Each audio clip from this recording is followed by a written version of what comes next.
Okay, everybody, thank you for coming today. We're just admitting everybody. We've got a lot of people coming to this NICEC network meeting. So thank you to everyone for signing up. Obviously, it's a real testament to the way that Ronald was seen and touched people's lives right around the world. So we've got people joining from all over the world, and we've also got speakers from all over the world. So we're going to get going in just a second. I'll just say a little bit about NICEC for those that don't know who and what we are, because I'm aware that this might have drawn people who haven't come across NICEC before. So NICEC is a fellowship of people who are interested in careers, education and guidance, and people who work on that. And that includes academics, practitioners, policymakers, and kind of other people who perhaps can't be classified into one of those things and sometimes sit between it. One of the things that we have in NICEC is international fellows. So we have a number of people, some of whom you will hear from today, who are sorry. I thought there was somebody coming in, but anyway. So most of the people who are in NICEC are based in the UK or in the British Isles more generally, and we also have some international fellows who come from a wide variety of different countries whose work has touched us in some different way, and who we've then invited to become part of the fellowship. And we also, as NICEC, we have members, so it's possible for you to join as a member if you would like to sort of be involved and sort of support our work and so on. And we organise events of which we have a number of seminars a year. We have some longer events, which we call network meetings, which this is an example of. And we've also got a conference coming up at the start of July. And I'd really encourage people to have a look at that and think about that if they're interested in spending 2 days talking about career development and associated issues. And we're really going to be focusing on career and sustainability, which is an issue that's going to come up again today. So Ronald was an international fellow of NICEC, and for a number of years. I don't actually know, I probably should have found out exactly how many years he was, but certainly from before my involvement in it, which has now been well over a decade. But he was involved with NICEC for many years and was a regular attendee at our events, particularly once we started to move them online around the pandemic, and was always a kind of very welcome contributor to those events. And many of us in NICEC also work with Ronald in different ways. I'm just going to say a few words about my experience of working with Ronald, and then I'll also introduce you to how today is going to go. So, here we go. So, I'm Tristram Hooley. I'm going to be sort of chairing today and trying to keep us on time. There's a lot to get through. There's a lot of people who had something that they wanted to say about Ronald, and what we're going to, I think, really try to do today is to focus on his legacy in many different ways. What is it that he left behind, both in terms of sort of work that we can build on, but also in terms of sort of questions that he raised that we now need to kind of move forward with and really explore and answer in the future. So I first met Ronald in a very unlikely setting, which was Glasgow, in about, I think, probably 2010, 11, something like that.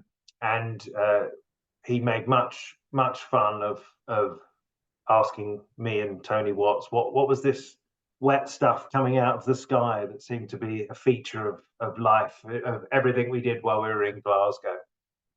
And we were doing a project which was looking at career management skills, which was something that Ronald had done a lot of work on. We really benefited from his involvement in that project, and so did this Skills Development Scotland and Scottish Government. And we really tried to figure out, what is this idea of career management skills? What do people need to learn in order to be successful in their careers and in their lives, and how can we turn that into some kind of framework that that we can actually use in careers work, that governments can use, and so on. And the career management skills framework that we developed there remained in practice in Scotland for very many years. I think it still technically is. We're probably coming to the end of its period now, but it was a very interesting project. And more than that, I got to really learn from working with Ronald, and was so impressed by the sort of breadth of his scholarship. So, you know, it wasn't just that he was doing this sort of somewhat technical project on career management skills, but he was able to bring in philosophy and sociology and all these things that were just hugely impressive to it. And so I was really, we ended up getting a paper out of that. And you know, it was always really interesting working with Ronald, because he'd just bring in these new ideas that you thought, that certainly I would never have thought of without his involvement.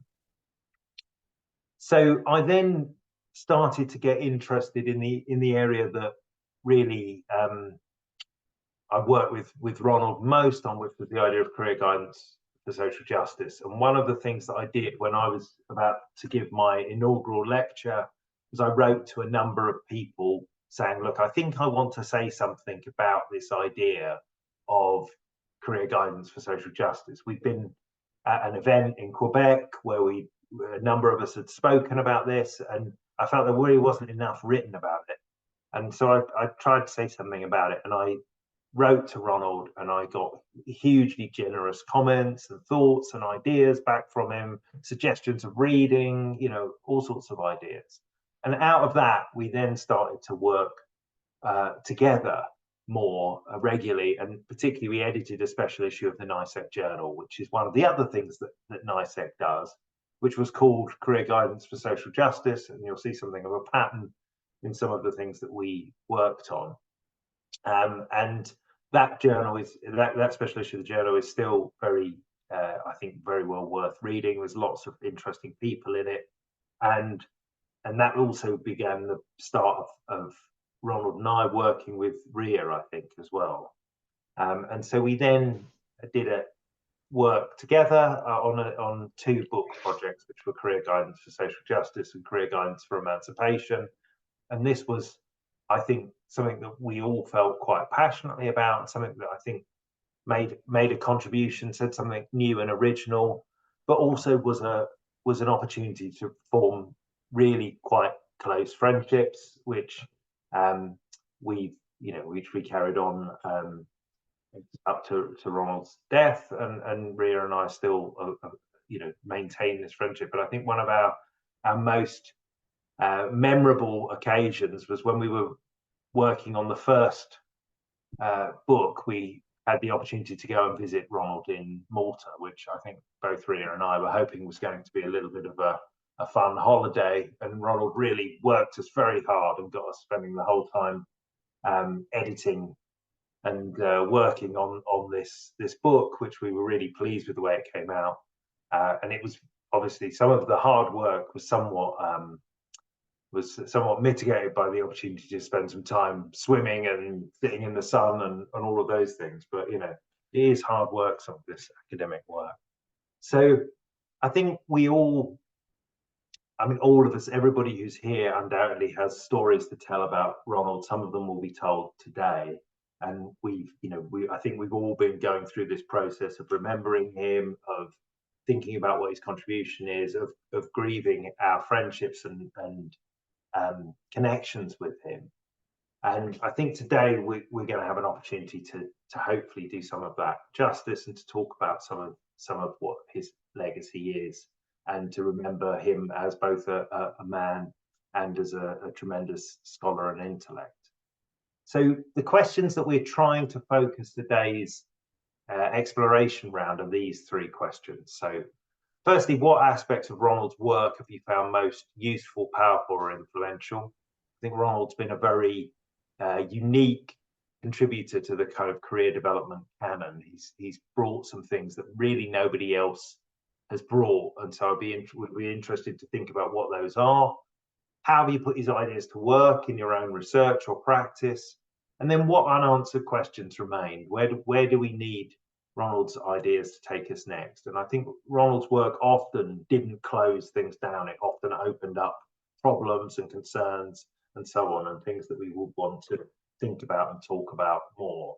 So that's one of the things is where do we go next? So what we're going to do, we're going to start with Ria and Manuel are going to talk through a paper which we've written, which has been published in the latest issue of the NICEC Journal, which is an initial attempt, I think, to try and draw together some of what Ronald's legacy was. I think we're then going to have some contributions from various colleagues across the globe. I'll invite people to give sort of short contributions about how Ronald's work has affected their own work from different countries, from different perspectives in terms of research, practice, and so on. We'll have a short break after that, and then when we come back, I think we're going to split into small groups and have a chance to talk about those three questions that I just raised. And then we'll come back into plenary and share some experiences, and there'll be an opportunity for other people who have something to say it to the whole group. And we'll then close the meeting. And at the end of the meeting, after we've sort of formally closed the meeting, we're going to show a film which is prepared by the family, which focuses on Ronald's life and his role with his family. It's very moving, and yeah, we'll show that to finish today. So that's what we're planning to do. Hopefully that's what everybody was expecting today. So I'm going to hand over now to Ria and Manuel to talk about this paper that we've written, and to talk about how we've tried to summarize Ronald's contribution in it.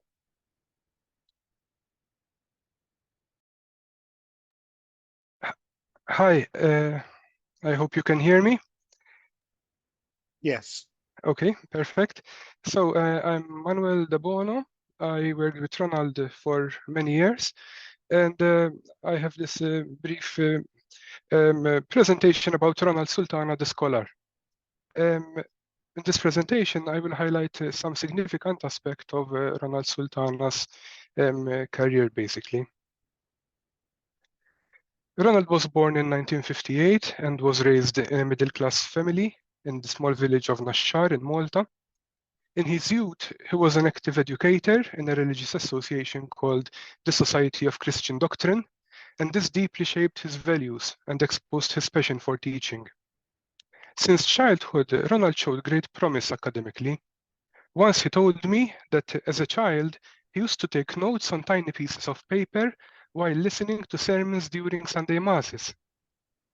He qualified with a first-class honors degree in English from the University of Malta in 1978.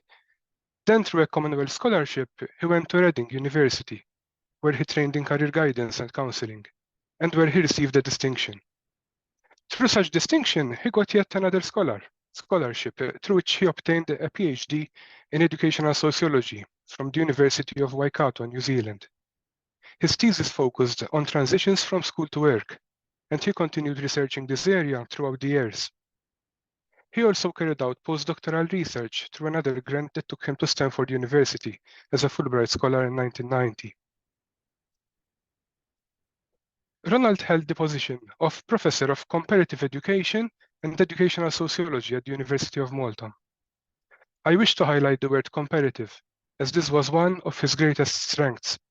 His ability to develop insights on the basis of comparison of different cultures, different policies, different methodologies. He was attached to the Faculty of Education for some 35 years, his whole working life.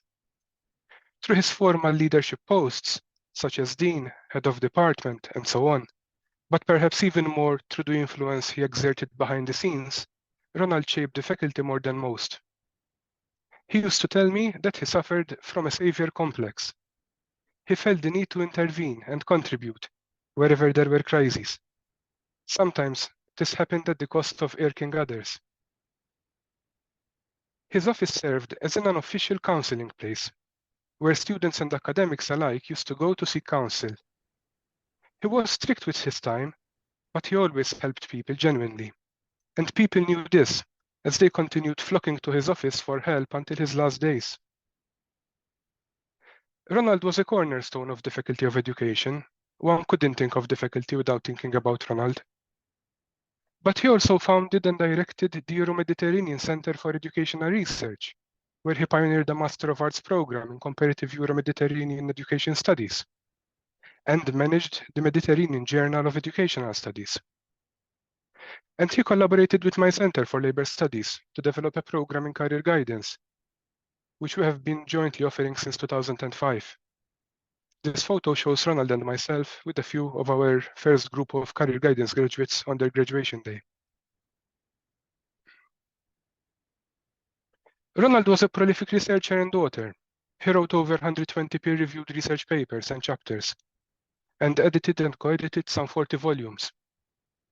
He used to tell me how much he loved retreating to a family apartment by the sea on the sister island of Gozo, where he would quietly spend days immersed in his thoughts and writings. Just to highlight one of his books focusing on Malta, in 1994, together with his colleague Godfrey Baldacchino, Ronald co-edited Maltese Society, a Sociological Inquiry. This book is probably the most famous sociological analysis of Malta, and has been studied and referred to by generations of students and academics. Due to demands that scholars have in small states, he was unable to concentrate on just one line of research throughout his career. Indeed, his research can be categorized in 3 strands: the links between education and work, teacher education, and comparative education. While at first Ronald was frustrated by this breadth of topics, as it prevented him from achieving the depth he would have liked, over time, this multifunctionality became a strength. Reflecting on his academic life, Ronald wrote that planting one's academic roots in diverse places can lead to making connections that were previously not imagined, potentially leading to new insights. Indeed, his different research strands often intersected and enriched each other. As a side note, Ronald was never happy with surface explanations. He liked to dig deeper and problematize notions, and he did this even in his rare free time.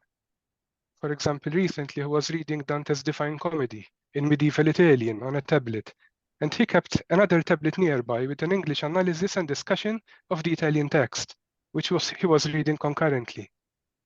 And that was Ronald, maximizing all his time, even his free time, for intellectual journeys of discovery. Throughout his career, Ronald's writing prowess was closely connected to his personal charisma. Ronald was known for his eloquence, his playful wit, his expertise, but also his intellectual humility. He captivated audiences at conferences worldwide. Over the past months, many individuals told me that they remember some exceptional presentation that Ronald gave years before. Unlike most speakers, Ronald often left a lasting impact on his audiences. This charm and skill not only resonated with his listeners, but also opened doors to numerous collaborations on international research and policy projects, including work with a variety of prestigious international organizations. Here I mentioned a few: UNESCO, UNICEF, OECD, EU, ILO, ELGPN, CEDEFOP, ETF, and many others. Ronald also published many significant contributions about educational policy, focusing on various Mediterranean and Arab countries and territories. This included work which looked at the quality of education in the Euro-Mediterranean region, the struggles for democracy through education in different countries in the region, the need for authentic education that encourages students to comprehend, challenge, and contest the powers that be, the problematic issue of private tutoring, which can increase social inequalities by creating and reinforcing educational disparities on the basis of socioeconomic status. He also focused on specific initiatives.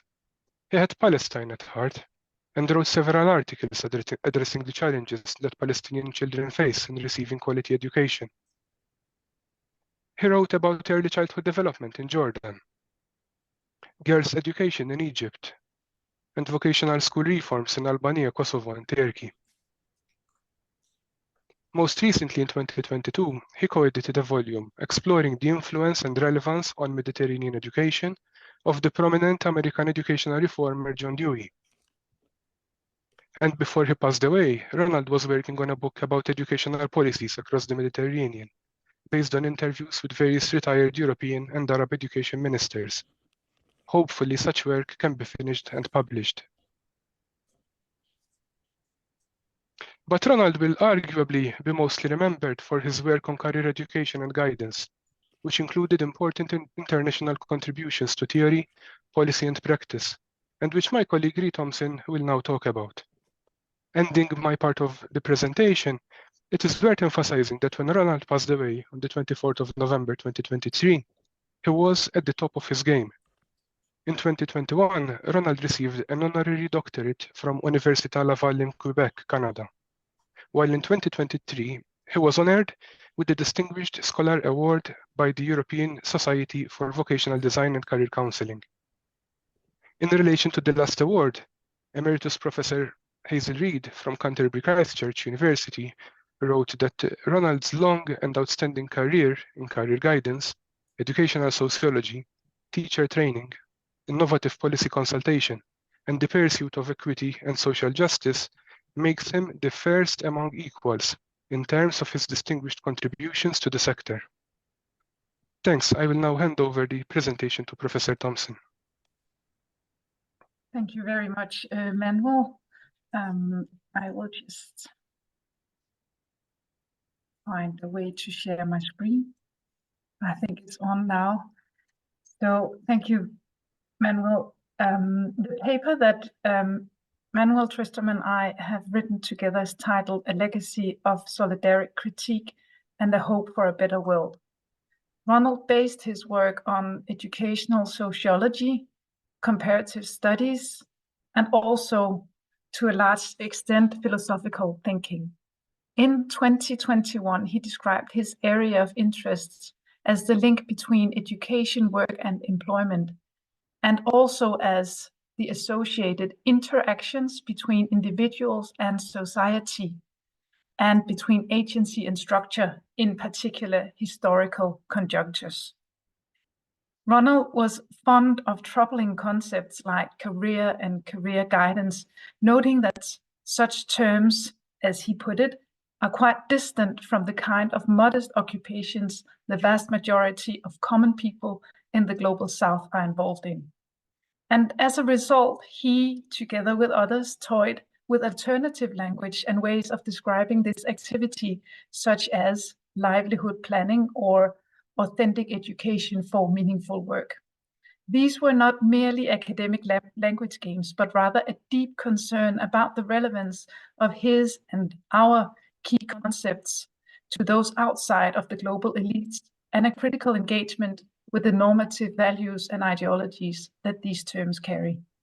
Yet he did come back time and time again to the concept of career, pairing it variously with guidance, education, competencies, development, and also other terms.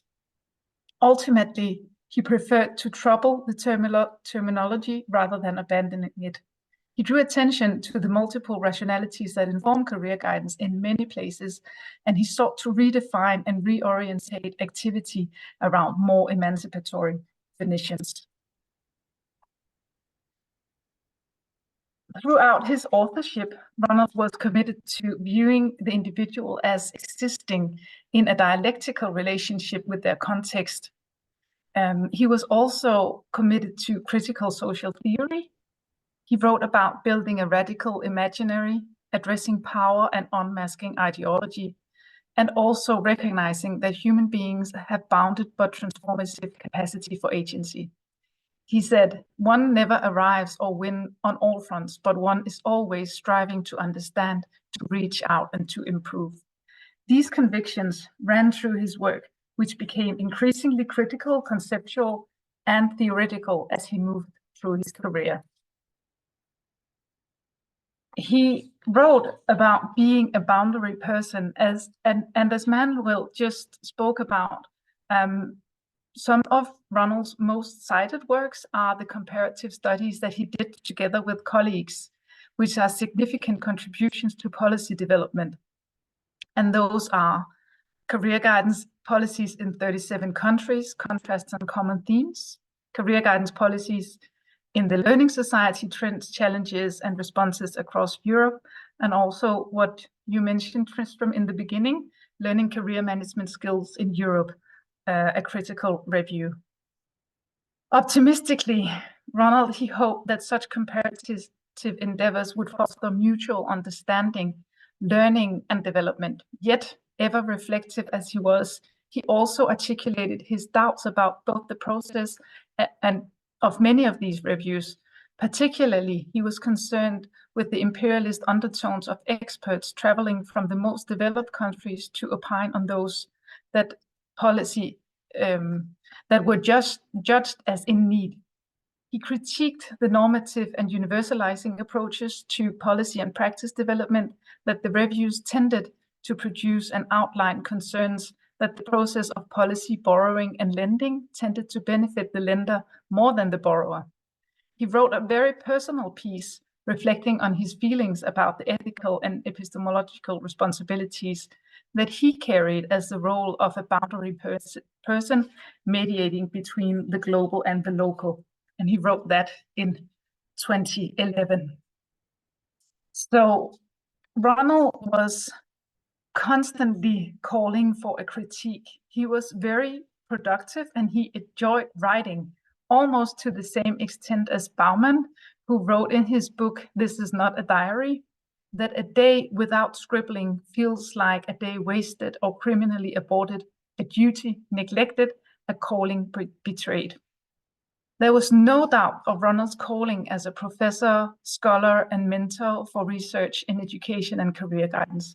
He was consistently critical, always insisting on a dialectical approach to the problems that he scrutinized. And this was often reflected in the titles of his writing. For instance, For a Post-Colonial Turn in Career Guidance, The Dialectic Between Universalisms and Localisms, or Lifelong Career Guidance Between Autonomy and Solidarity. He also enjoyed the play of words, and I'm not going to pronounce the first one because it's in a language which I unfortunately do not speak, but the translation is Teachers, Parents, and School Councils, A Bridge Over a Dividing Sea. And also this one is called, from 1996, is called Underachievement, Are Students Failing School, or are our schools failing students?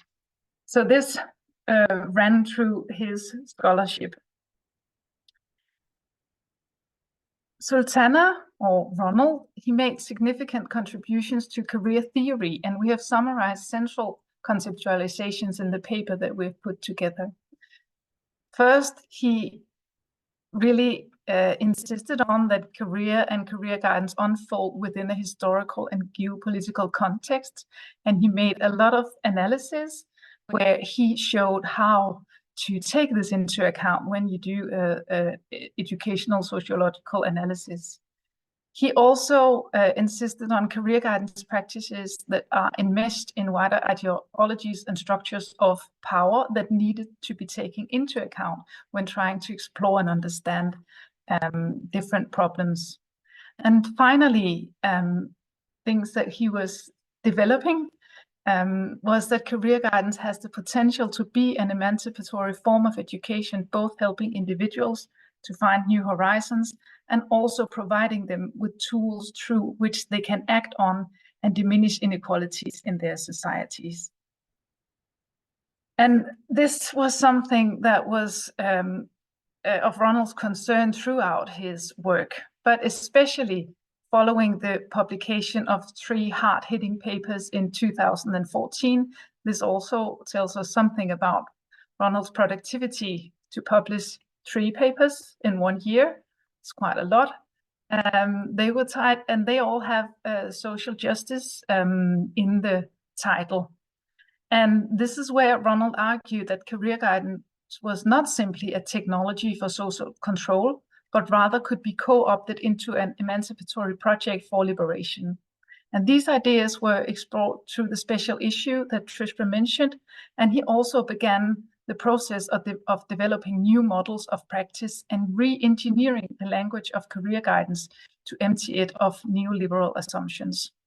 And this work, theorizing career guidance as an emancipatory force, clearly stands as one of Sultana's greatest theoretical contributions to the field.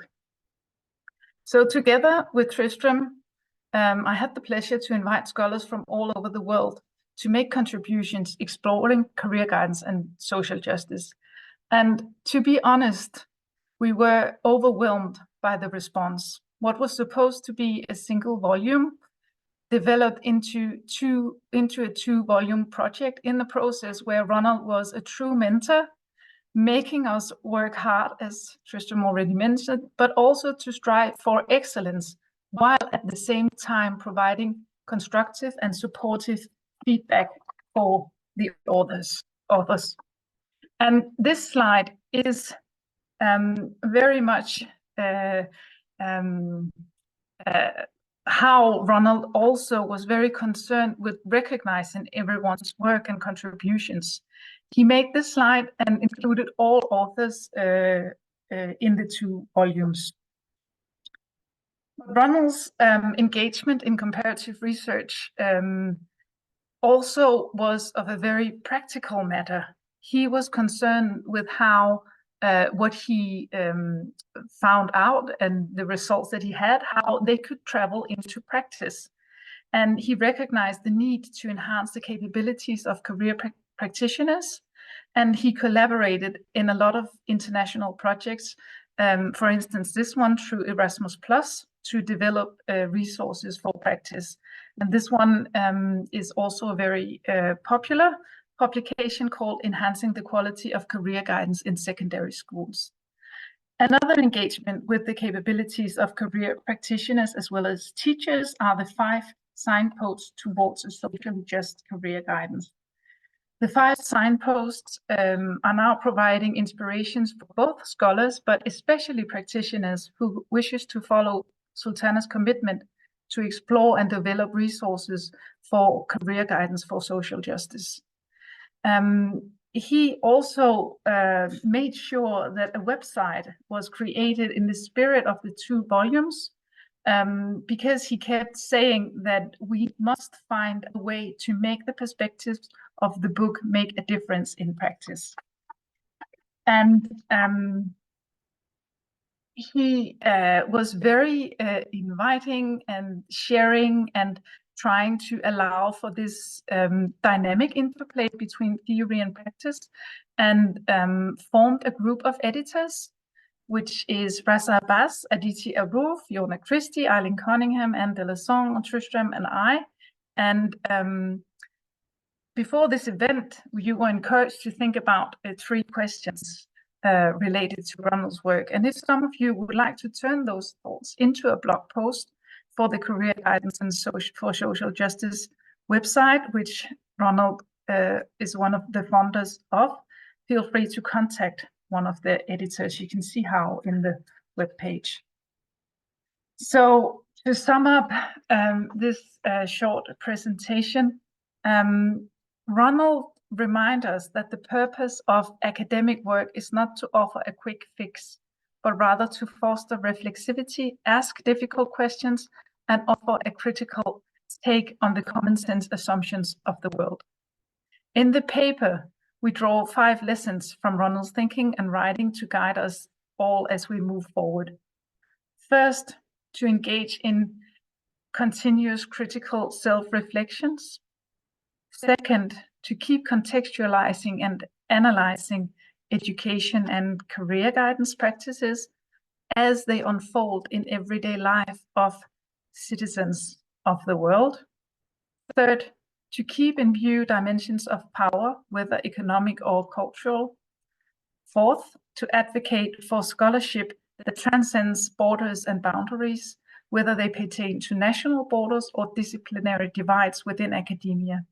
And finally, to continue with our collective endeavor to realize better, more inclusive, and more equitable societies. So I think, as Ronald would say, always and endlessly optimistic, seize the moment. History is not finished, politics is not settled, and there are opportunities to change and rethink paradigms. Thank you for listening.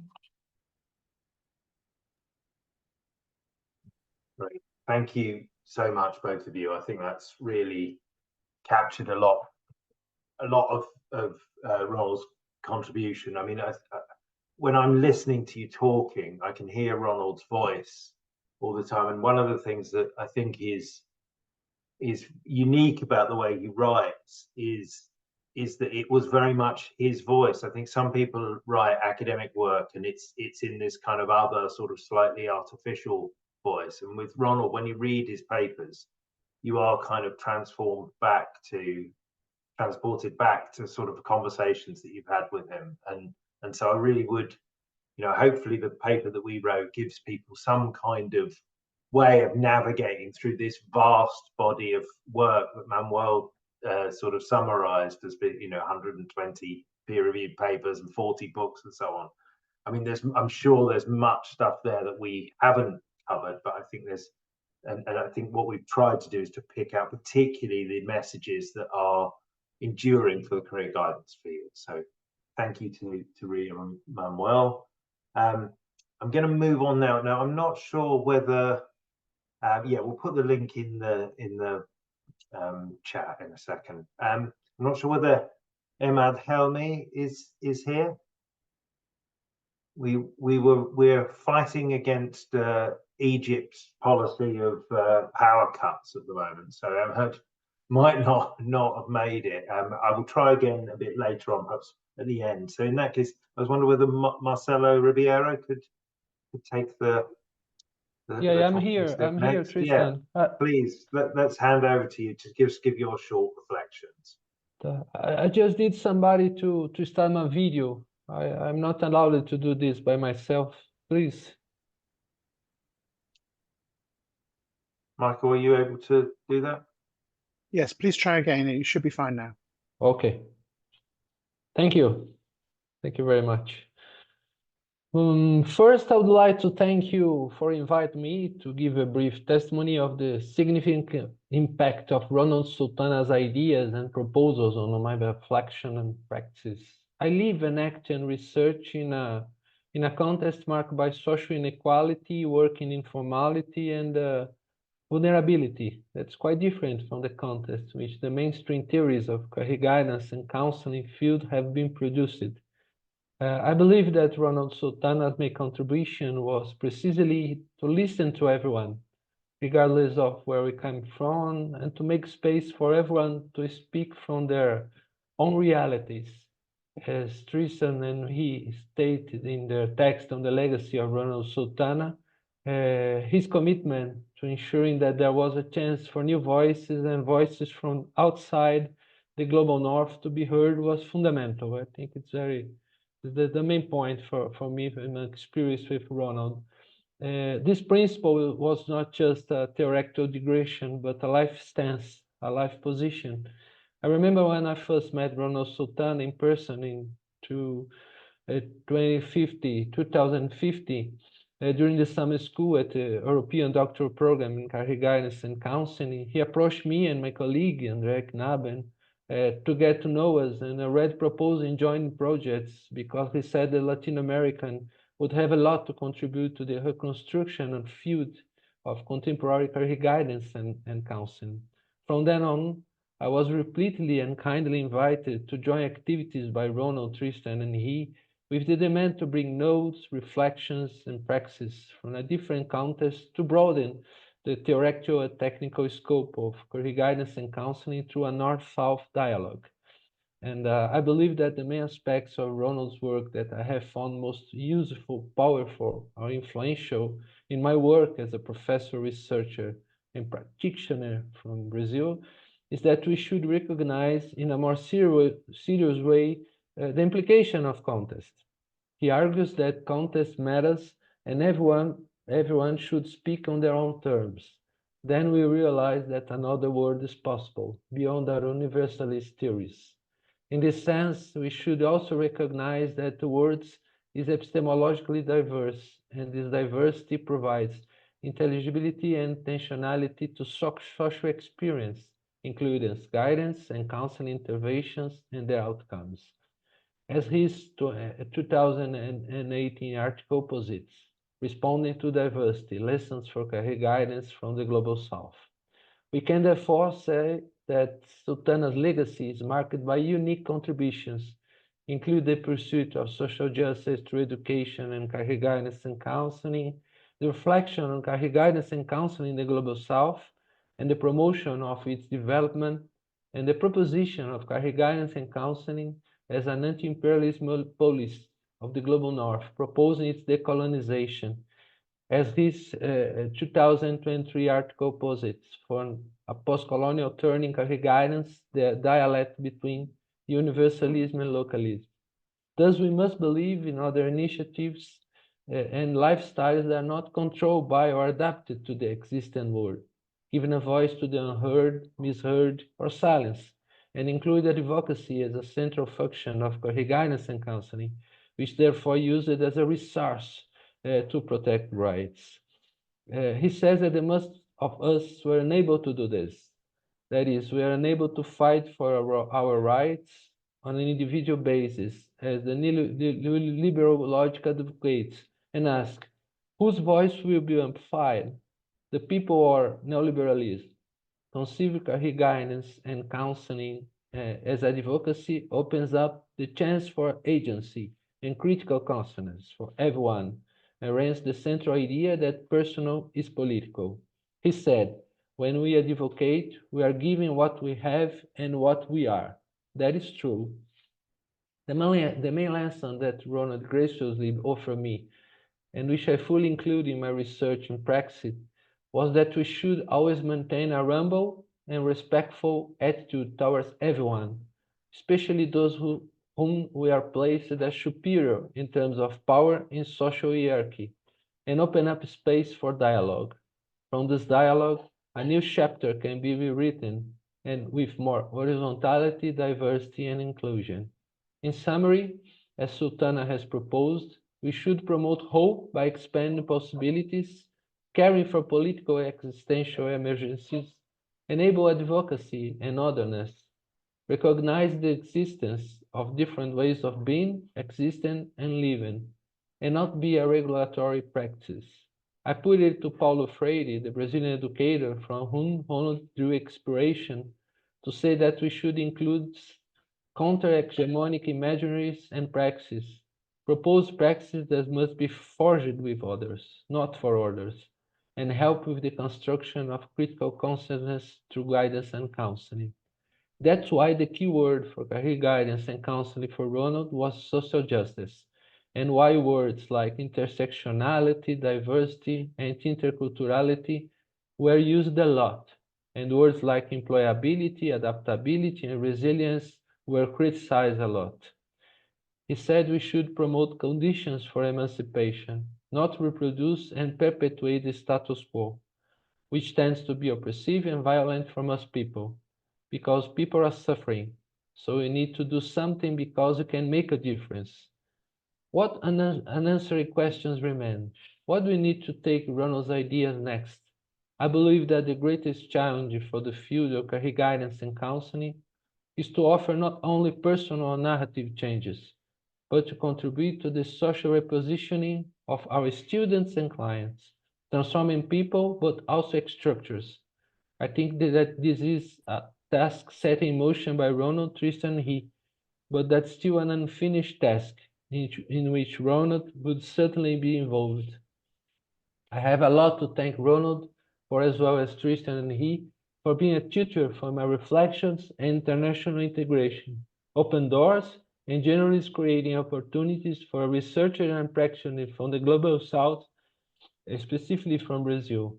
Thank you very much, and we have the task, the duty, and the honor of keeping Ronald's work and his life attitude alive and active.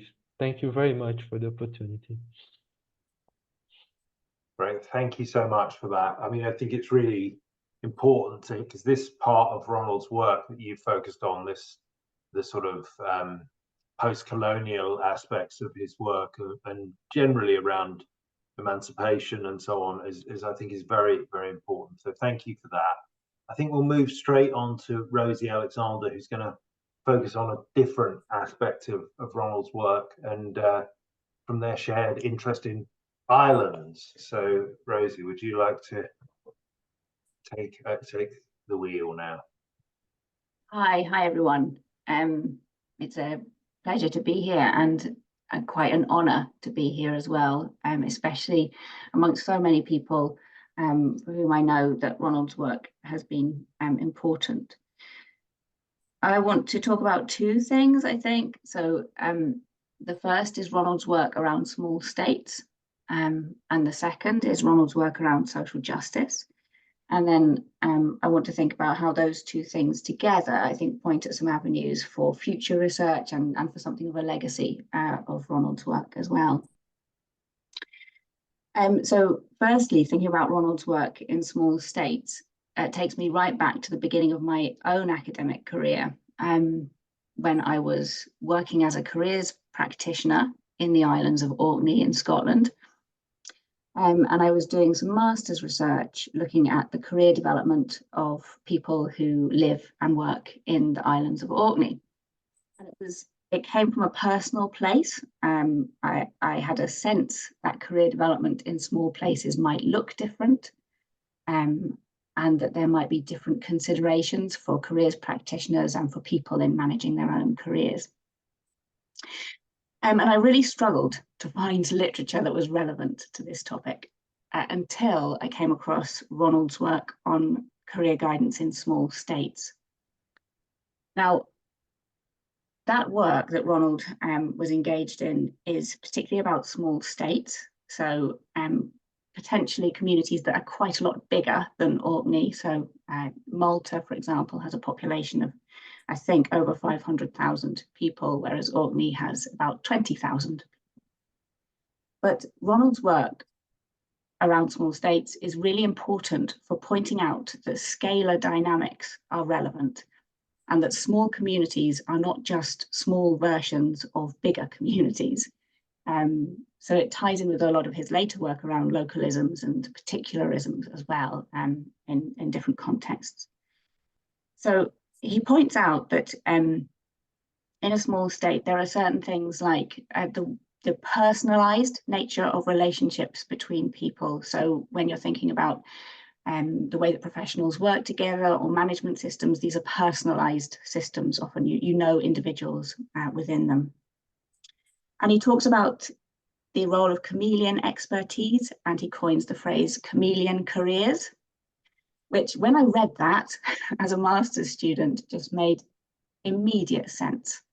And it's a phrase that I have used quite a lot and referenced quite a lot from Ronald's work.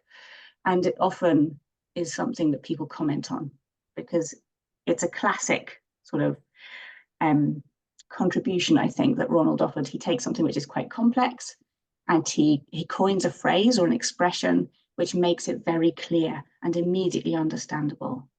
And what he's talking about here is the way that career development in a small place has a sort of chameleon aspect. You might have multiple different jobs, you might have multiple different areas of expertise.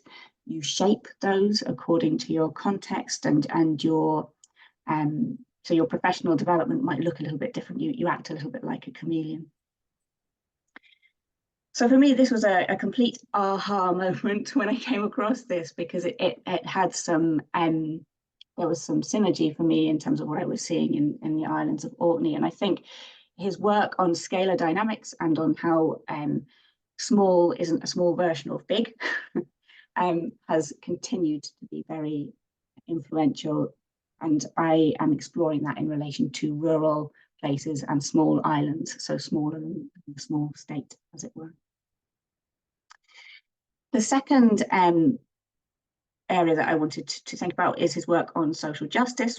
Sort of later work, I guess, and a lot of this has already been discussed, but the way that Ronald points out that the field of career guidance and career development is not neutral the kind of terminology that we use, the ways that we think about things have a political, with a small p, political implications, and there are power dynamics that are relevant to thinking about how we think about careers.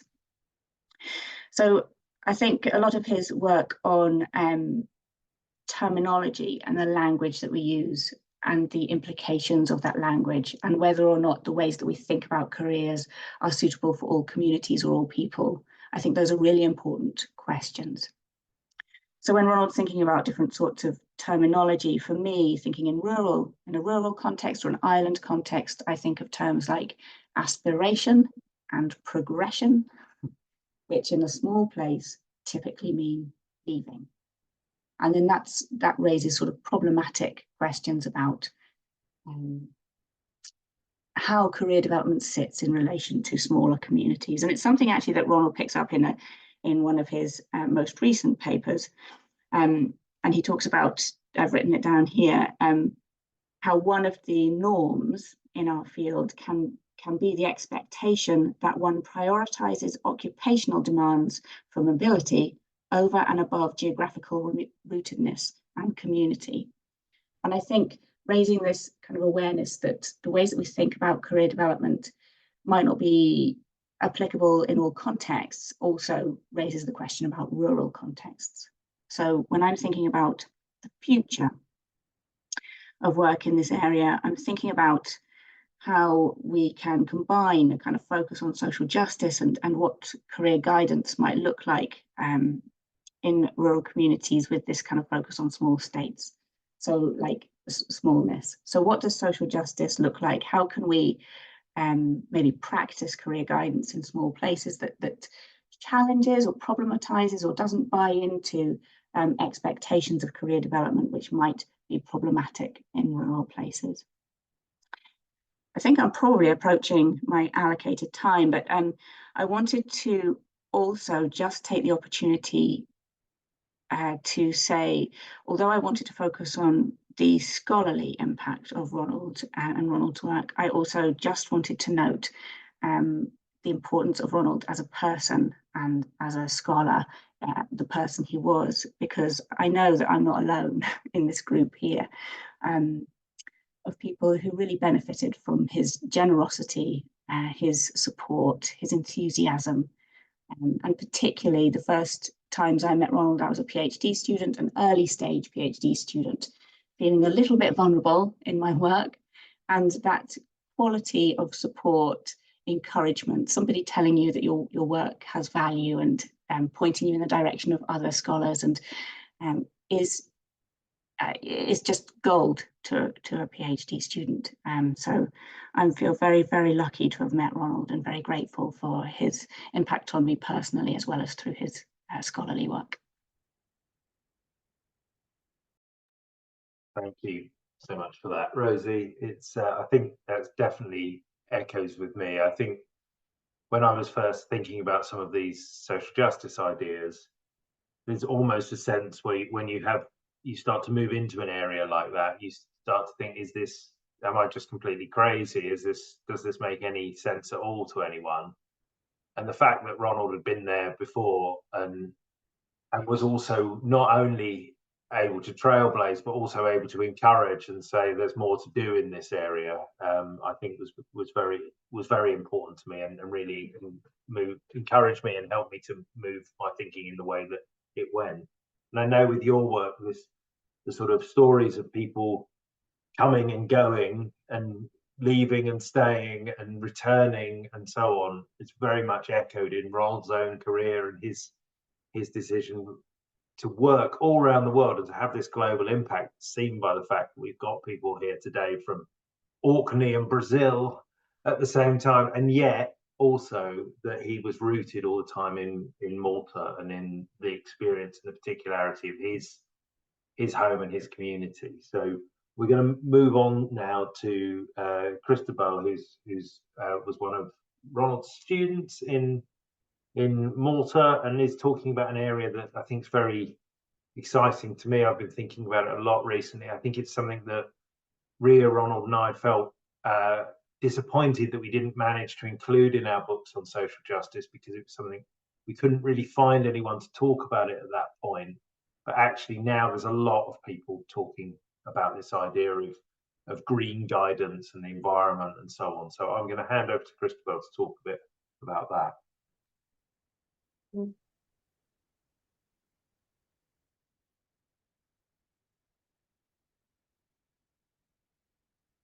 So I think you can see my screen.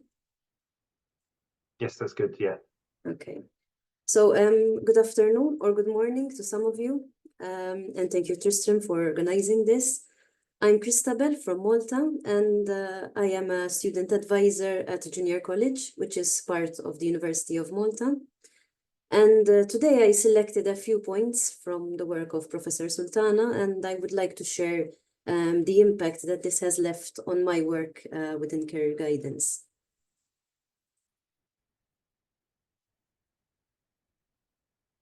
So to begin with, I wanted to reflect a bit on the essence of career guidance and its connection to social justice, which we've been mentioning a lot today.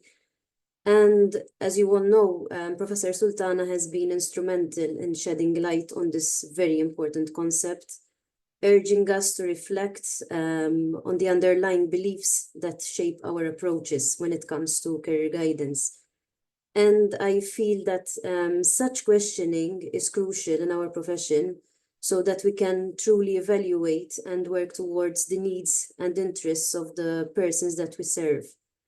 And all of us here come from different contexts, different backgrounds, but I believe this should be at the core of our practice if we want to provide equitable career guidance for all of our clients. And I chose this quote from Professor Sultana, particularly the last part where he invites us to examine the interests, whose interests we're ultimately serving. And as I was preparing for this, it took me back to the first lecture that I had with Professor Sultana, which was back in October 2020.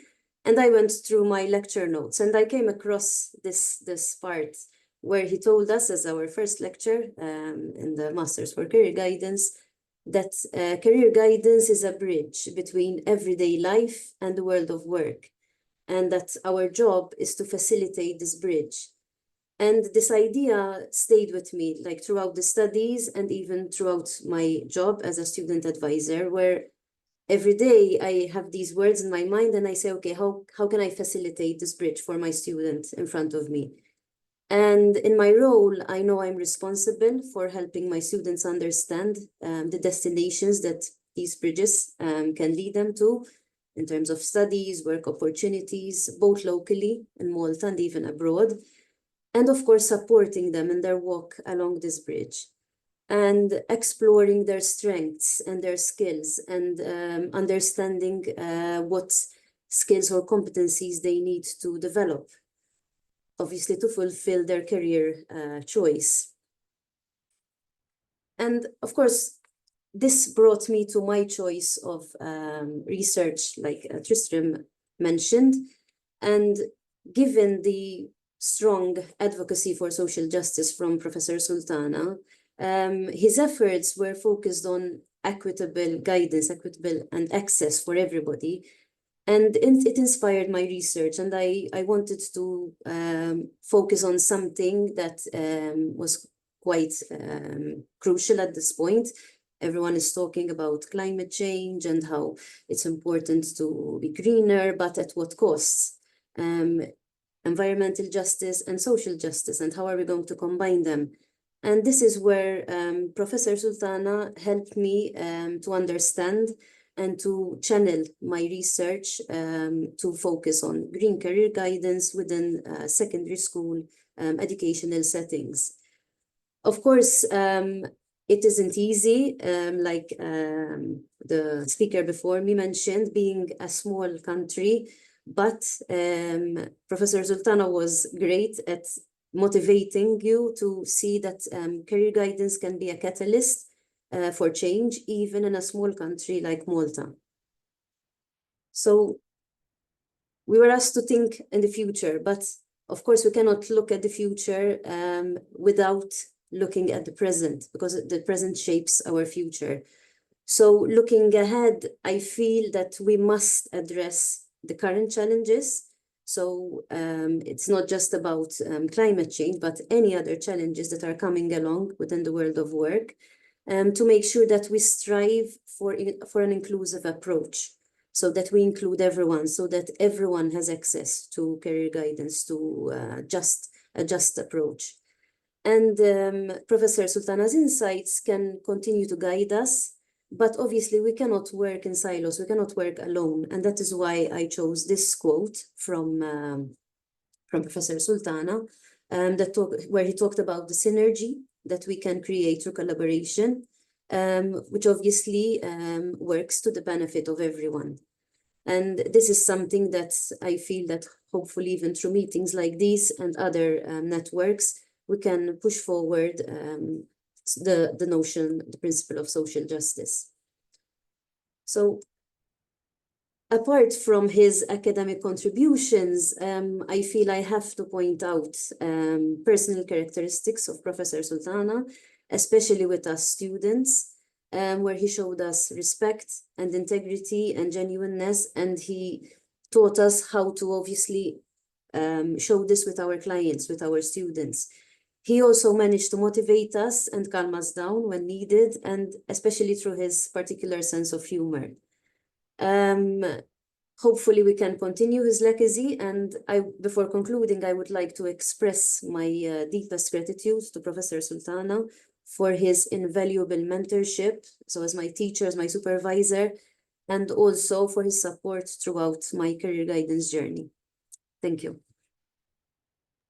Thank you so much. It's a really important part of Ronald's legacy that we should talk about is all of the people who he taught over the years, both in Malta and overseas. So, I mean, one of the sort of highlights of my career really was coming to Malta in 2019 for the ECADOC summer school, and we've got some wonderful pictures of Ronald surrounded by students, you know, many of whom will go on to be the next generation of researchers and experts in career guidance, and included, in fact, some people who've already spoken today. Many of us were there then. And so, yes, Ronald, as well as being a wonderful scholar, a great mentor, and so was also a very, very good teacher, and his subject, of course, was education first and foremost. And so the fact that he thought about the way to engage students, I think is a really important thing to note. So thank you for that. We're going to hand over now to Gill Frigerio. He's going to talk a little bit about the aspect of faith.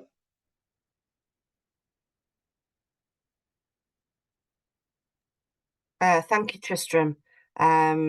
Just bear with me a moment whilst I get my slides up.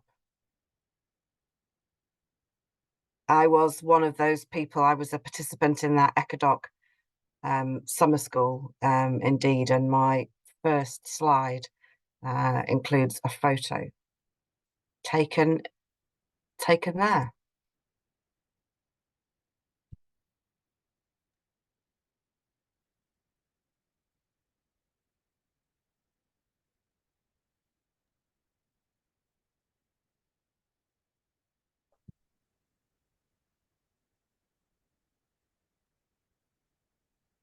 That's great, we can see that now. Great. So yeah, that's a photo of Ronald with Bo from Denmark, Ingela from Sweden, and Eric from Austria, who were also participants. I don't know if any of them are here today. And that was in 2019. But my first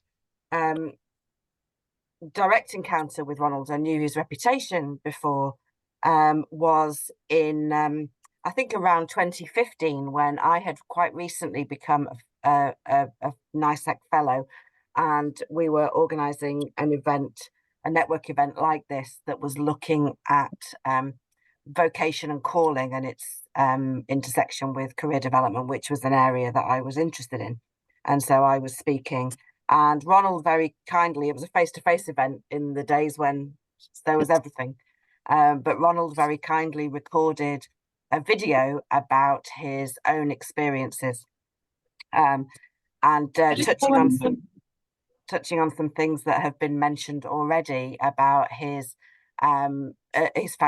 formation as a young man within the church in Malta, and how that had been a really significant part of his own journey and the shaping of his values. And even though he described himself as a reluctant atheist to me, he was very interested and wanted to speak about the role of faith and religion within career development.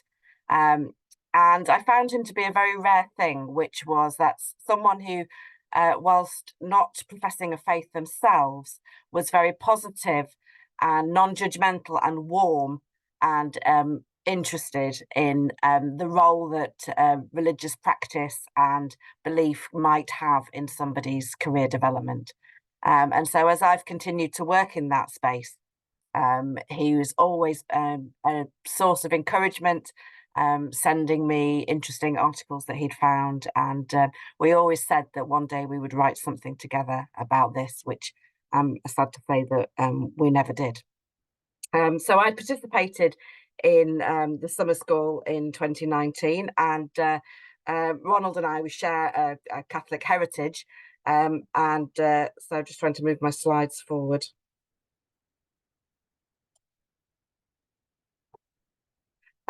We stayed at that summer school in a Jesuit retreat house.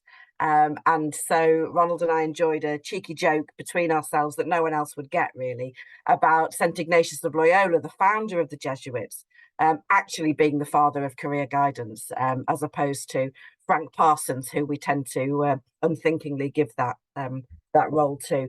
St. Ignatius had developed the spiritual exercises, which were in the 16th century, which were a form of discernment. And so that was a fairly Eurocentric view, because that was happening in Spain. But that was our understanding of kind of a really significant moment in the formation in ideas around discernment. I was in preparing for today, I was rereading with interest Ronald's book about career guidance and livelihood planning across the Mediterranean, which is a text in which he talks a lot about geographical and geopolitical context being really important within career development. And he makes the following comment, that religion in the Mediterranean is a force to be contended with, and it's practically unimaginable to conceive of career guidance which ignores that reality. He talks in the book about the three major Abrahamic faiths, of course, Christianity, Judaism, and Islam. And he wrote that religious belief provides an important epistemic lens through which to consider work and career in the region, which comes to be perceived as a calling. And I note that Ria used that term calling to reflect on Ronald's own career development, his own life as a scholar. And in the UK, where religious participation is in freefall, and as many who live in the UK will know, in our most recent national census, which was undertaken in 2021 and published in 2022, for the first time, over 50% of the population stated themselves to have no religion. And so we've got a lot of debate within the UK about what's sometimes referred to as the secularization thesis, and often a view that religious belief is private, not to be discussed, and to be kept separate from a lot of these our scholarly work. I come back to what Ronald said about religious belief, and how religious belief and cultural identity are so closely intertwined, that particularly in relation to equality, diversity, and inclusion, we really need to be able to understand. Practitioners need to have the religious literacy to be able to work with religious belief across our client base. And of course, this intersects with other areas of our practice. And another issue that Ronald and I often discussed was the role of gender within career development, another interest of mine. And of course, on the left here, we see a religious art depiction of a particular woman being called, which is really critical in the Christian understanding of calling. That's the Virgin Mary being asked/told by the angel Gabriel that she is to bear God into the world. But of course, we've spoken about agency and lack thereof, and that woman's story has often ended up with her being passively carried around by a load of men. And that photo on the right is actually from a religious procession in Mostar in Malta, where on the Feast of the Assumption, 15th of August, which I actually saw firsthand on my very first trip to Malta in 1992. And Ronald, we had really broad-ranging discussions about gender and feminism. I remember lots of discussions about reproductive rights, for example, in an area where we didn't necessarily see it the same, but Ronald was very gracious. And he encouraged me to read Saba Mahmood's Politics of Piety, and to broaden my understanding of the way that gender operates, really beyond a kind of very UK Anglo-American white feminist perspective. So I'm really grateful to him for challenging me and encouraging me in my own academic journey. And I'm really, I'll stop sharing now. Really keen to work further in this space, not just about calling and career development, but about religion and culture and how that informs, how that interacts with people's career development systems, and would love to collaborate with people further internationally on that in the future. Thank you. Great, thank you for that. I think it captures a very important part of Ronald's thinking, which was always very bound up and engaged with the ideas of religion and spirituality. I remember him, as I'm someone who is a perhaps considerably less reluctant atheist, when he guided me around Maltese churches, threatening me that I might burst into flames when we went into them. But I mean, one of the things that I really enjoyed in that book that you showed, which I think in some ways is one of his most important books around the Mediterranean, is there's a chapter, I can't remember who it's by off the top of my head, about career guidance in Islam, and then Ronald works with that in his introductions and initial chapters in ways that are very, very interesting, and actually that goes back to the paper that he wrote on North Africa and the MENA region, where he talks a lot about those things with Tony Watts back in somewhat before that, and those ideas kind of keep coming up, and so I think it's important for us to finish with somebody from that region, because it was somewhere that was so close to Ronald's heart. So hopefully Egypt's power grid enabling, we're going to ask Emad Helmy to finish up this section, and then we will have a short break after that. That's all right. Emad, are you here now?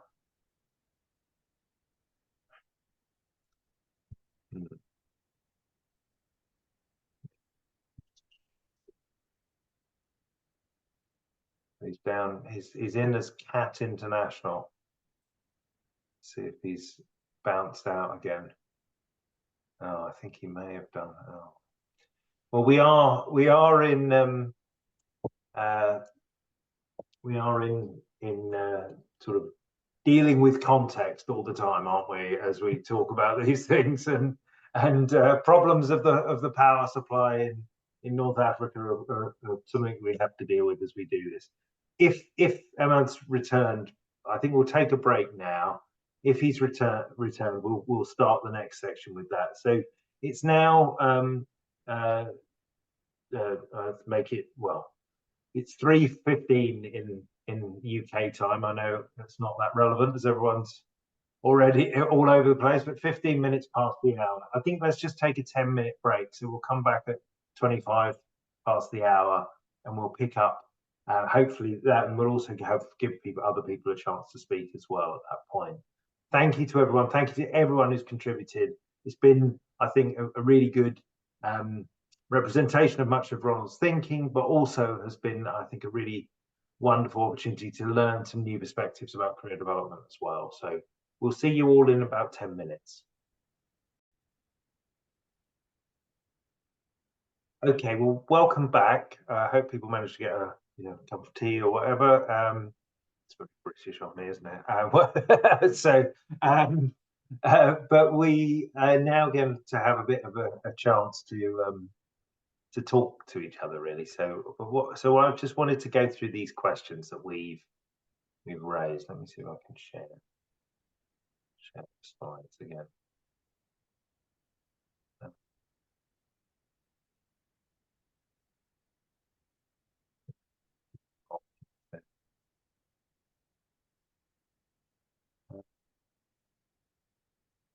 Have I got permission? Oh, there we go. Sorry. Things. Yeah. So what we said that we were trying to do today, I think, was to answer sort of primarily these three questions. So, which aspects of Ronald's work have people found most useful, powerful, or influential? How have you put his ideas to work in your own research or practice? And what unanswered questions remain? And where do we need to take these ideas next? So what I think we're going to do is we'll take 20 minutes or so to talk about these things, and then we'll come back. And at that point, I'm very, very happy to allow people to make some additional contributions who haven't spoken so far, but also for people to feedback some of the ideas from their group. And Ria and Gill and I will then try and kind of sum up some of these things as we get towards the end. So if it's okay, so these three questions, I'll put these into the chat as well so that people have got them. So let me just do that. But if can we ready the possibility of the groups? So yes, it's ready to go. Yeah, right. I'm just going to put these into the chat. Hopefully, yes, there we go. So we've got the three questions in the chat. So if we break people into groups of about 5, introduce yourselves, talk a bit about your involvement with Ronald, and then have a think about some of these questions if they're helpful to you. So, okay, welcome back, everybody. Hopefully you enjoyed having a chance to talk, share your memories, talk to other people, and see what kind of perspectives people are coming from. And I think one of the things that's been really nice about today is having that opportunity to hear about people who worked with Ronald or knew Ronald in different kinds of ways and worked on different kinds of questions with him. I think what we're going to do now is basically open the floor. So if people would like to either summarize what their group was discussing, or share a memory, or suggest a particular issue or idea that they think that was very important to them from Ronald's work, or that we perhaps haven't mentioned so far, that would be great. And what we'll do is let that run for a little bit. If people put their hands up, I'll try and bring people in so we have some sort of order to it. And then I think I'll hand to Gill and Ria to do a little bit of summary before we kind of start to close the meeting. So yes, who would like to say something?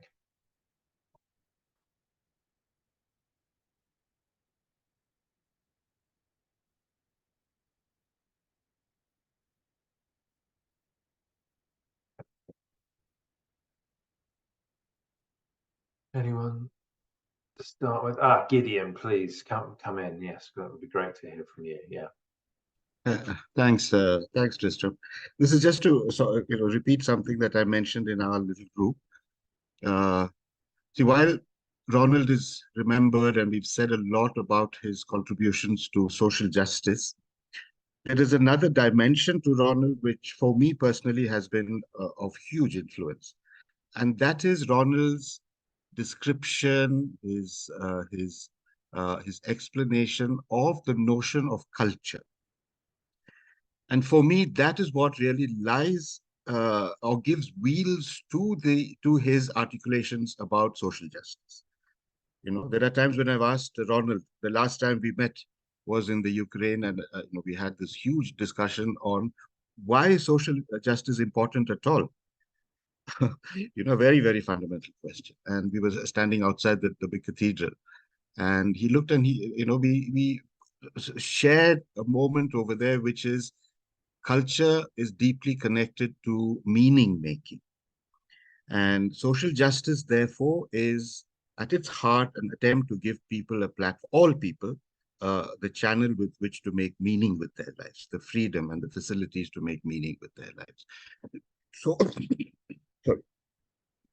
So while this meeting, we've said a lot about Ronald's contribution to social justice itself, I think we mustn't miss this other vital contribution that Ronald has made to helping me at least, articulate what culture is and how culture is connected to meaning making, and thereby how it gives life to our social justice related activities. I just wanted to add that. Thanks, Tristram.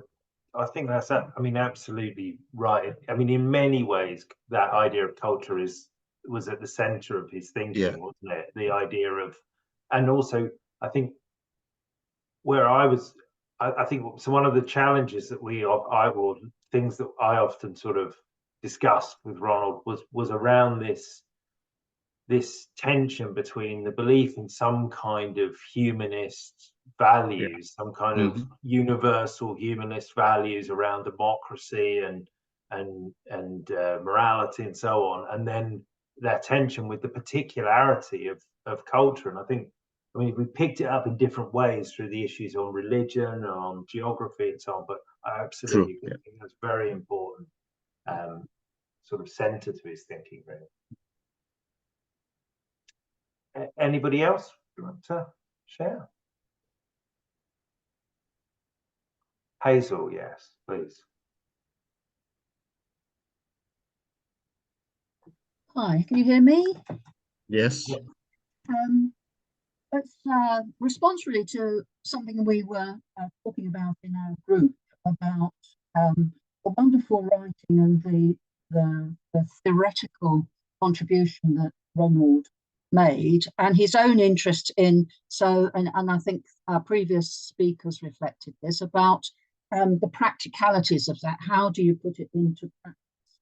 And what came into my brain as we came out, one of the things that Ronald said was that he was very aware of the limits of career guidance and counselling. What can career guidance and counselling do in order to change the status quo?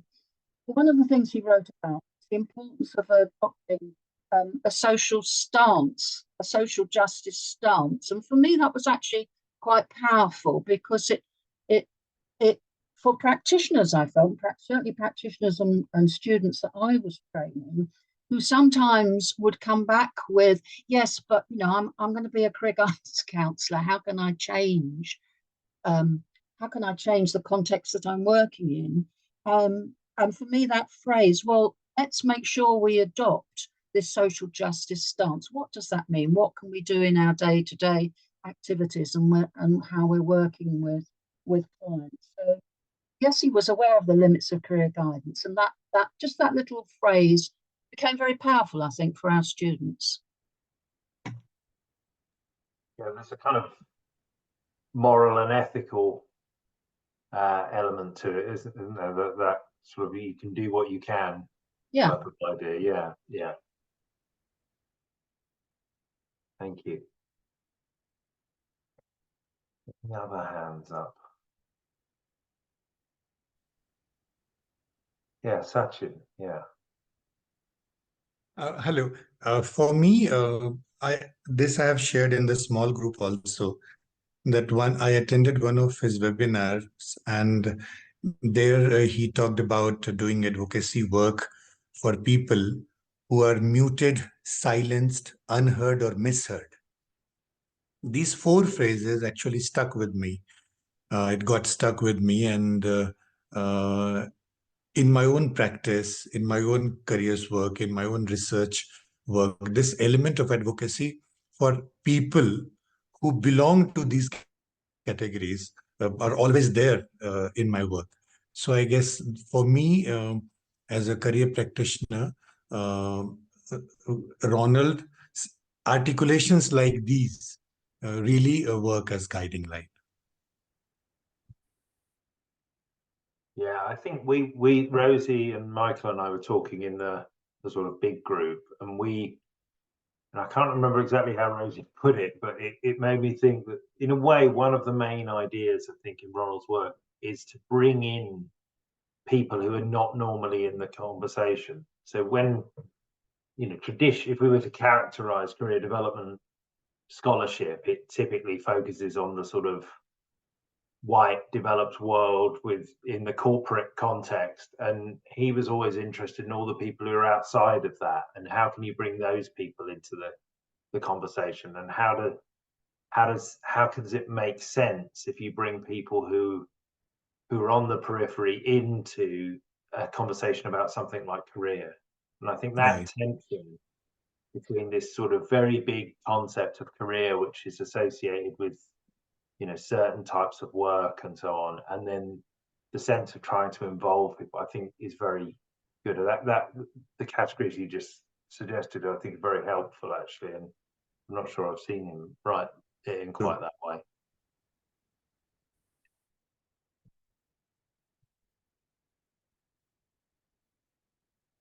Anyone else? Thank you for a few people commenting in the chat, so thank you, Donna.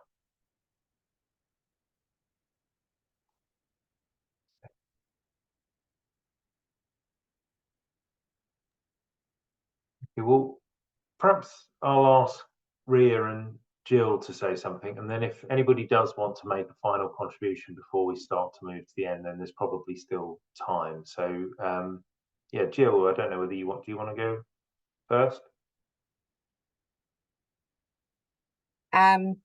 Yes, thank you. I think it's been we've got somebody who's Suleiman has just raised their hand. So if Ria and I are wrapping up, maybe we should. Yeah, why don't we take let's take Yeah. Suleiman next. Yeah, thank you. Suleiman.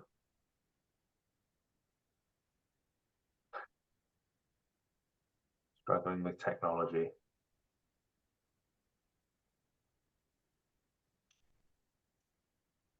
Any advice, Michael, about how? Okay. Great. Is it okay now? Yes, very good. Okay. My name is Suleiman Koja. I'm from Tripoli, Libya. I have known Ron since 1997 when I started my PhD at the University of Malta. I took a course with him in the qualitative research. And since then, we continue our communication till I think it was last time was November 2023. I know that he is working in a project regarding the education sector in the Mediterranean, based on an interviews with the ex-ministers of education in the 20 countries. The work, I think it's almost done, as I understood. And I think there is somebody should take over to finish this project, whether through the University of Malta or other organization, don't know. But I think he was looking forward to finish this work. Thank you. Yeah, I think Manuel, did you mention that earlier on as being? Yes, I Yeah. did. I mean, I was with him abroad a few days before he passed away, and he was telling me about this project that he had been writing. He collected a lot of interviews from different ministers, and basically he was telling me about emails that he was sending to ministers to clarify some stuff. So I know that it was one of the things that he was thinking about. You know, I mean, it was there with a number of other projects, but it was there. Mhm. Please do, if you hear about anyone who's going to be able to take that forward, then please do let us know, and we'll try and support in any way we can, I think. Tony, would you like to come in? Well, just very briefly, one of the things we were discussing in our little group was, sadly, what we're left with now is words. We haven't got Ronald as a person to inspire the words. However, words are powerful, but they need to be kept alive. And it did occur to me that actually the range of people who've been here this afternoon it's you who will keep it all alive. And actually, it's so important to do so because it's such, and what has emerged from this is the extraordinary richness of Ronald's contribution. But it has to be reframed. Ronald would always be the first. He never wanted the last word. He never thought his words were last words.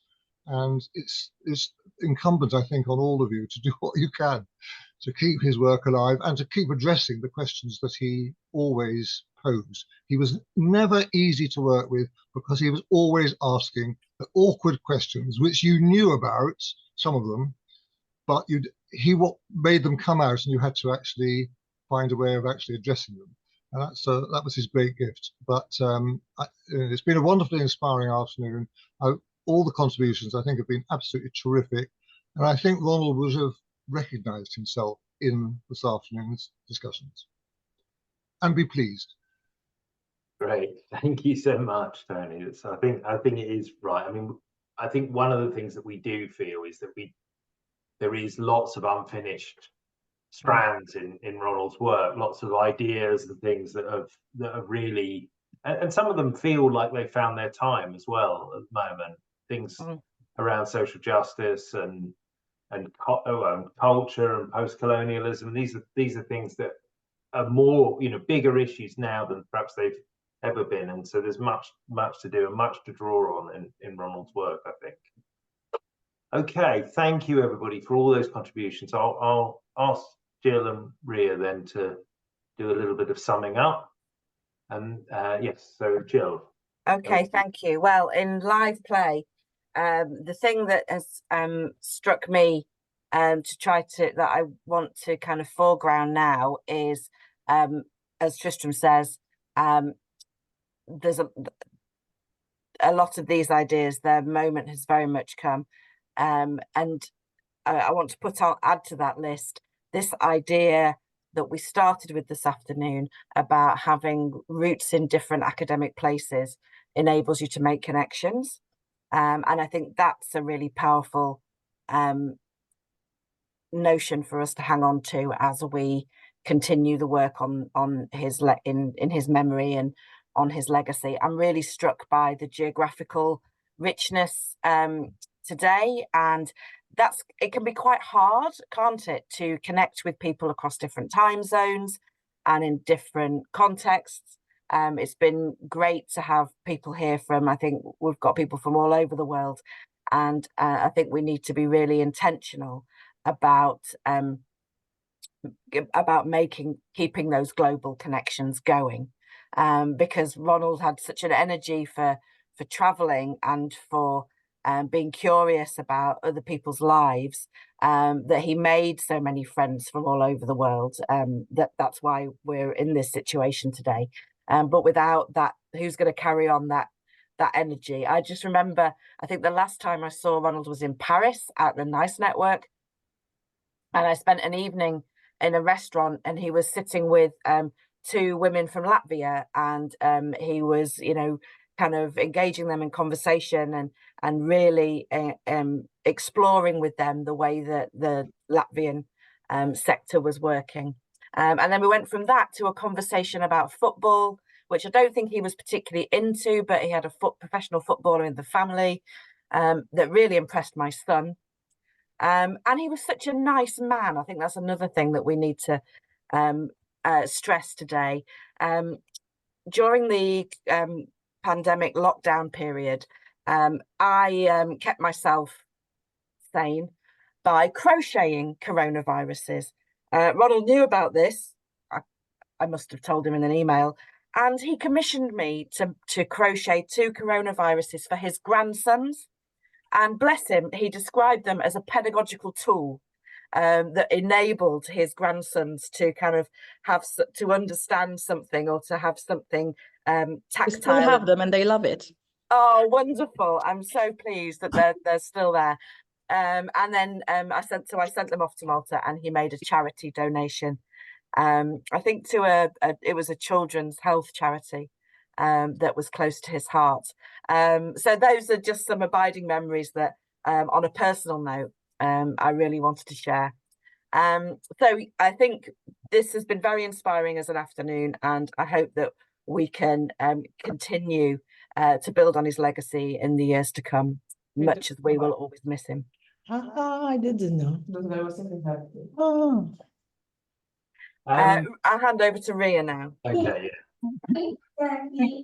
Thank you very much, Gill. It's difficult to sort of sum up all of this wonderful exchanges that has been going on this afternoon. But I think that for me, Ronald was also extremely brave in his writings. He put in words a lot of difficult thinking, but tried to do it in a very clear way. And I think that's also our encouragement, both to continue with our thinking. And that's going to be a little bit more difficult without Ronald, you know, hand on the back saying, you can do this. You can do this difficult thinking, and you can try to write about it and keep writing about it. And I think that that is exactly what we need to do. And one of the things that was also very evident from Ronald's work was his sort of he was continuously insisting on thinking in a dialective way, which to me now means that if I ask a question, for instance, related to the individual, I always, in my analysis, have to turn around and ask that same question, but this time related to structures and society. And if you start the other way around, something becomes a major political societal problem, you always also need to look the other way, turn around and ask, how is this a problem in everyday life of people? Or is it at all a problem in everyday life of people? And I think that's a good reminder. So he's very missed among all of us. And I think that will be my sort of closing remark on this wonderful session. Thank you for being here, all of you. Thank you. That was great. It's obviously everyone's very emotional at this point, but I do just want to give an opportunity. They've said they don't want it, but just in case, for whether anyone from Ronald's family wants to say. And we are very grateful because we know Ronald, and you know Ronald as well. So all us gathered, we are managing to create a bigger and better picture. You taught us a lot of the sides of his personality, which we did not have access to, or maybe we had access, but we were just overlooking them, busy because life was going on. And I want to thank you and thank all the organizers, because there are many. Thank you to all the people who talked and reminded us of his work. And as Tony Watt said, now, I mean, it goes on. It's in your hands. And good luck to all of you. And thank you so much. Thank you so much. Thank you. And thank you for sharing Ronald with us over all these years. I'm just going to finish now. What we're going to do is we'll close the meeting and stop recording in a second. We'll then show a video that the family have shared with us that yeah, so for those that want to stay, we'll show and close the meeting properly with that. But just to sort of close the formal part of the meeting, I just wanted to return. We quote this in the paper that we did, summarizing Ronald's work, but it's the poem that he read when he was awarded the honorary doctorate in Quebec University, and it's by Sonia Renee Taylor, and it really chimes with a lot of thinking that we were all doing over Corona, that this was a kind of fundamental break in our lives, that this was a big moment of change, and that things could never go back to the same. And I think the fight is still on as to whether that proves to be true or false ultimately. But anyway, I'll read this poem and then we'll finish. So it says, "We will not go back to normal. Normal never was. Our pre-corona existence was not normal, other than we normalized greed, inequality, exhaustion, depletion, extraction, disconnection, rage, hoarding, hate, and lack. We should not long to return to the old normal. At present, we're being given the opportunity to stitch a new garment, one that fits all of humanity and nature." So on that note, we'll finish if we stop the recording, and then I will show the film. And thank you to everyone. I think it's been a wonderful afternoon. It's brought Ronald back to us all. And he's, as I say, he's always with us. But thank you to everyone, and we'll stop there.